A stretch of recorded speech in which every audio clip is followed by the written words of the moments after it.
अस्सलामुअलैकुम everyone, welcome to my YouTube channel Arooj management science expert. इस video में मैं आपको अकाउंटिंग साइकिल के बारे में बताऊंगी। अकाउंटिंग साइकिल एक मेजर और एक इम्पॉर्टेंट कॉन्सेप्ट है अकाउंटिंग में, जिसको आप बहुत ही इजी वे में इस वीडियो में सीखने वाले हैं। वीडियो को स्टार्ट करने से पहले एक मैसेज मुझे आपको देना है कि अगर आप अपनी स्टडी के साथ अपनी स्पोकन इंग्लिश को भी इम्प्रूव करना चाहते हैं, अपनी वोकैबुलरी को इम्प्रूव करना चाहते हैं, तो आप मेरे सेकंड चैनल पर ज़रूर विजिट करें। उस चैनल का लिंक मैं डिस्क्रिप्शन में दे दूंगी, वरना आप आई बटन पर क्लिक करके भी उस चैनल पर आ सकते हैं। चलें फिर आज का लेसन स्टार्ट करते हैं। अकाउंटिंग साइकिल को समझने से पहले आपको साइकिल के बारे में पता होना चाहिए कि साइकिल का मतलब क्या होता है। किसी भी चीज को एक सीक्वेंस से करने के जो प्रोसेस है, उस प्रोसेस को कहा जाता है साइकिल। यानी आसान लफ्जों में इस तरह आप समझ लें कि अगर मैं आपको कहती हूँ कि 1 से लेकर 10 तक आप मुझे काउंटिंग सुनाएं, तो आप 1 के बाद 2, 2 के बाद 3, 3 के बाद 4 एंड देन ऑनवर्ड, इसी तरीके से इसी सीक्वेंस से आप मुझे सुनाएंगे। तो यही सीक्वेंस के 1 से लेकर 10 तक के पहुंचने तक का बीच में जितना प्रोसेस है, उस प्रोसेस को कहा जाता है कि ये साइकिल है। ऐसा तो नहीं आप करेंगे कि 1 के बाद आप मुझे 8 बता रहे हैं, 8 के बाद आप मुझे 3 बता रहे हैं, 3 के बाद आप 10 बता रहे हैं, तो ये सीक्वेंस तो नहीं है। आपने 1 के बाद 2 ही बताना ना। तो इसी सीक्वेंस के साथ जो प्रोसेस होता है, उस प्रोसेस को साइकिल कहा जाता है। और अकाउंटिंग साइकिल एक ऐसा प्रोसेस होता है जिसमें एक स्पेसिफिक टाइम के अंदर अंदर बिजनेस में जितनी भी ट्रांजेक्शन हुई होती हैं, यानी कितनी चीज़ें बिजनेस ने परचेज की हैं, कितनी चीज़ें सेल की हैं, या फिर कितनी कैश बेस पर हुई हैं, कितनी क्रेडिट बेस पर हुई हैं, ये तमाम चीज़ें जो होती हैं इनको ट्रांजैक्शन कहा जाता है। तो ये जितनी भी ट्रांजैक्शन एक बिजनेस में एक स्पेसिफिक टाइम के अंदर होती हैं, उन तमाम ट्रांजैक्शन को एक सीक्वेंस के साथ रिकॉर्ड किया जाता है। उस सीक्वेंस को कहा जाता है अकाउंटिंग साइकिल।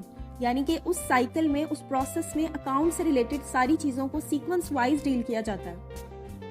ये अकाउंटिंग साइकिल की आप एक पिक्चर देखें जिसमें 5 एलिमेंट्स होते हैं, जिसमें सबसे पहले एनालाइज ट्रांजैक्शन है, देन उसके बाद जर्नल होता है, फिर लेजर होता है, देन ट्रायल बैलेंस और उसके बाद फाइनेंशियल स्टेटमेंट्स। अब आप ये देखें कि जो ट्रांजैक्शन होती हैं बिजनेस के अंदर, उसको किस सीक्वेंस से बिजनेस में रिकॉर्ड किया जाता है, क्योंकि जितनी भी ट्रांजैक्शन एक बिजनेस में होती हैं उन सबको कहीं ना कहीं तो बिजनेस रिकॉर्ड करता है। तो अब आप ये देखें कि किस तरीके से उन ट्रांजैक्शंस को रिकॉर्ड किया जाता है। फर्स्ट फेज और फर्स्ट स्टेप है एनालाइज ट्रांजैक्शन, यानी जितनी भी ट्रांजैक्शंस हुई हैं उनको एनालाइज करना है, और उसके लिए सबसे पहले आपके पास सोर्स डॉक्यूमेंट होना चाहिए। सोर्स डॉक्यूमेंट एक होता है ट्रांजैक्शन का पेपर एविडेंस, यानी कि जो बिजनेस में ट्रांजैक्शन हुई है उसका एक पेपर एविडेंस होना चाहिए। उस पेपर एविडेंस के थ्रू आगे ट्रांजैक्शन को एनालाइज किया जाता है। यानी कि अगर कोई आपने चीज़ परचेज किया है, लेट्स सपोज आपने लैपटॉप परचेज किया अपने बिजनेस के लिए, तो उसकी आपके पास कोई ना कोई रिसीट्स तो होंगी, कोई इनवॉइसेस होंगी, कोई वाउचर होगा या कोई बिल बना होगा। तो उस चीज़ को कहा जाता है कि ये एक सोर्स डॉक्यूमेंट है, ये एक पेपर एविडेंस है उस ट्रांजैक्शन का। तो आपने उस पेपर एविडेंस से आगे ट्रांजैक्शन को एनालाइज करना है। यानी आपने सबसे पहले ये चीज़ समझनी है कि जो ट्रांजैक्शन हुई है वो किस कैटेगरी में फॉल कर रही है। यानी कि सबसे पहले आपने क्लासिफिकेशन कर देनी है उन अकाउंट्स की। आपने देखना है कि जो ट्रांजैक्शन हुई है वो एसेट्स की कैटेगरी में फॉल कर रही है कि लाइबिलिटी की कैटेगरी में जा रही है या फिर ऑनर इक्विटी की कैटेगरी में जा रही है। सबसे पहले आपने क्लासीफाई कर देना है। उससे आगे आसानी से आप नेक्स्ट प्रोसेस पर जा सकते हैं। और नेक्स्ट प्रोसेस क्या होता है इसका? जर्नल।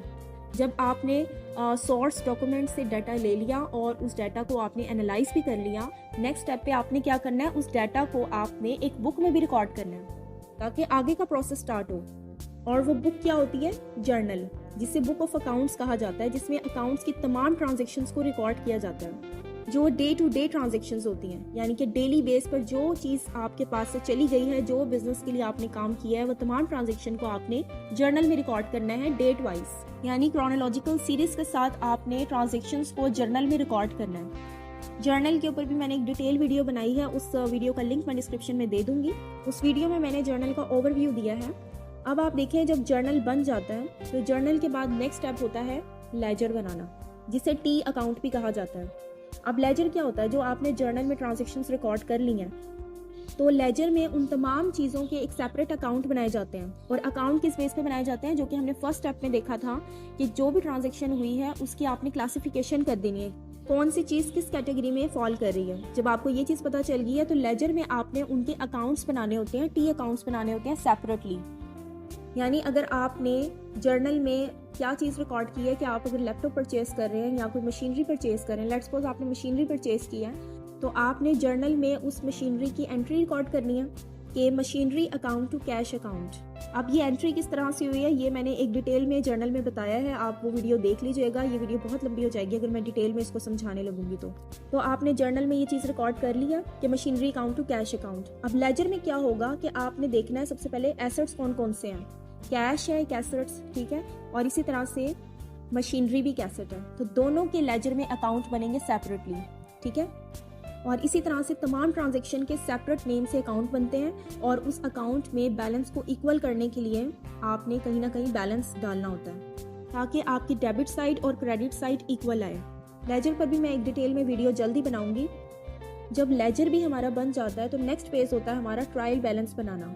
ट्रायल बैलेंस क्या होता है, एक फाइनेंशियल रिपोर्ट होती है जो कि वो तमाम अकाउंट जो हमने लेजर में बनाए होते हैं, जैसे मैंने बताया था सेपरेट अकाउंट्स होते हैं, उन सब की क्लोजिंग बैलेंस को ट्रायल बैलेंस शो करता है।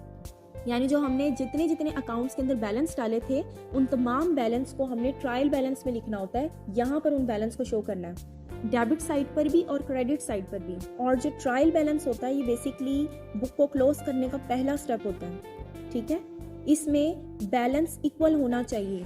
अगर आपका ट्रायल बैलेंस का डेबिट साइड का बैलेंस क्रेडिट साइड के बैलेंस के बराबर है तो इट्स मीन कि आपका लेजर भी ठीक बना था, आपका जर्नल भी ठीक बना था। और अगर आपका बैलेंस में कहीं ना कहीं मिस्टेक आ रही है, कम या ज़्यादा बैलेंस आ गया किसी साइड का, तो फिर इसका मतलब है कि आपका लेजर ठीक नहीं बना, आपने लेजर देखना अपना। और हो सकता है लेजर आपका ठीक बना, आपने जर्नल एंट्री ठीक ना की हो। तो एक किस्म का जो ट्रायल बैलेंस है ना वो आपकी बुक को क्लोज करता है। यहाँ पता चलता है कि आपने ठीक एंट्रीज पीछे से की थी, पिछले सारे स्टेप ठीक थे या नहीं ठीक थे। अब जब आपका ट्रायल बैलेंस बन जाता है तब आपका नेक्स्ट स्टेप स्टार्ट हो जाता है फाइनेंशियल स्टेटमेंट बनाना।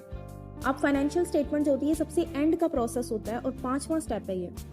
इस फाइनेंशियल स्टेटमेंट में डिफरेंट स्टेटमेंट बनाई जाती हैं, यानी इसमें इनकम स्टेटमेंट बनाई जाती है, बैलेंस शीट बनाई जाती है, कैश फ्लो स्टेटमेंट बनाई जाती है। ये तीनों स्टेटमेंट्स फाइनेंशियल स्टेटमेंट में बनाई जाती हैं और ये बेसिक सारी स्टेटमेंट्स हैं। और ये सारी स्टेटमेंट क्यों बनाई जाती हैं, यानी इनकम स्टेटमेंट क्यों बनाई जाती है? इनकम स्टेटमेंट बनाने का मकसद होता है कि कंपनी की इनकम का पता चलता है और कंपनी के एक्सपेंडिचर्स का पता चलता है कि अगर कंपनी की इनकम ज़्यादा है और एक्सपेंडिचर्स कम है तो कंपनी की पोजीशन बहुत अच्छी है, कंपनी की नेटवर्थ अच्छी होगी।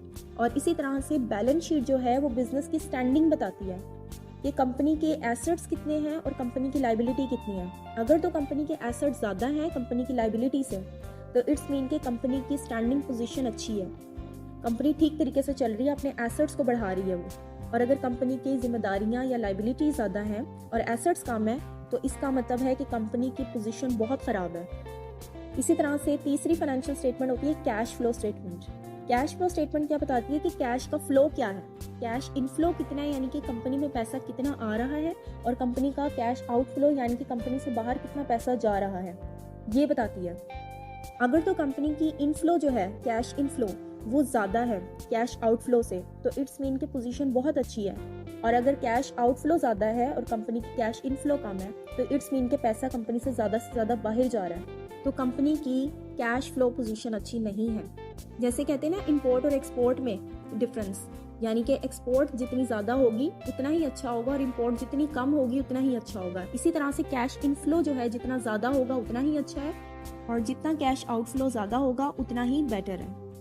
तो ये तमाम फाइनेंशियल स्टेटमेंट्स होती हैं जिसमें वो तमाम डाटा को रिकॉर्ड किया जाता है जो कि हमने सबसे पहले स्टेप से लिया था, यानी कि जो हमने सोर्स डॉक्यूमेंट से या फिर डाटा को जो एनालाइज किया वहाँ से जो लिया था और जर्नल एंट्रीज की थी वहाँ से ये स्टेप स्टार्ट होता है और फाइनेंशियल स्टेटमेंट्स तक पहुँचता है। और इसके बाद ही पता चलता है कि कंपनी की पोजीशन क्या है, कंपनी की फाइनेंशियल पोजीशन क्या है, ये फाइनेंशियल स्टेटमेंट्स बताती हैं। व्यूअर्स, मैं जर्नल पर एक बेसिक ओवरव्यू दे चुकी हूँ, इसी तरह से मैं लेजर पर, ट्रायल बैलेंस पर और डिफरेंट जितनी भी फाइनेंशियल स्टेटमेंट्स हैं इन सब के ऊपर मैं एक सेपरेट डिटेल में एक अलग अलग वीडियो बनाऊंगी। यहाँ पर जस्ट मुझे एक रिक्वेस्ट आई थी अकाउंटिंग साइकिल के बारे में बताएं, तो ये अकाउंटिंग साइकिल होता है। आई होप व्यूअर्स आपने कुछ नया सीखा होगा, आपको वीडियो पसंद आई होगी। अगर आपको वीडियो पसंद आई है तो वीडियो को लाइक करें, शेयर करें और कमेंट्स के थ्रू अपने फीडबैक दिया करें। और अगर आपको किसी स्पेसिफिक टॉपिक पर वीडियो चाहिए है तो आप मुझे कमेंट सेक्शन में बता दिया करें। मैं एवरी संडे एक वीडियो अपलोड करती हूँ, तो मैं आपकी रिक्वेस्ट के अकॉर्डिंग वो वीडियो अपलोड कर दिया करूँगी। मिलते हैं नेक्स्ट किसी नई इन्फॉर्मेटिव वीडियो के साथ, तब तक के लिए अल्लाह हाफ़िज़।